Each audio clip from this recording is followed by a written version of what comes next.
सदा आणि मैनाला पैसे देताना सायलीने पकडलंय प्रियाला रंगे हात। श्री स्वामी समर्थ प्रेक्षकांनो, आता ही खोटारडी प्रिया चक्क तिच्या खऱ्या आई वडिलांच्या घरी आलेली असते, म्हणजेच मैना आणि सदाशिवकडे आलेली असते। ती दारात येते आणि पैशांचं बंडल काढून ते पैसे त्या दोघांना देत असते।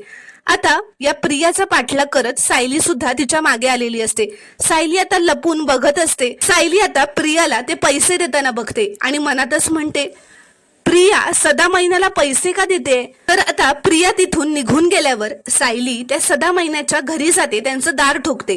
तिला दारात आलेलं बघून सदा मैनाला धक्काच बसतो। सायली त्यांना खूप रागातच विचारते की तुमचा आणि प्रियाचा काय संबंध आहे?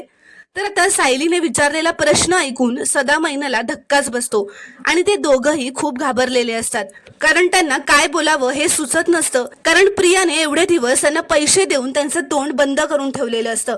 तर प्रेक्षकांनो, आता सायली प्रियाचा पाठलाग करत सदा मैनापर्यंत पोहोचलेली असते आणि प्रिया एवढे दिवस त्या सदा मैनाला पैसे चारून त्यांचं तोंड बंद ठेवत होती हे सत्य सायली शोधून काढणार असते आणि प्रिया ही सदाशिव आणि मैनाचीच खरी मुलगी आहे हे सत्य सुद्धा सायली शोधून काढणार असते।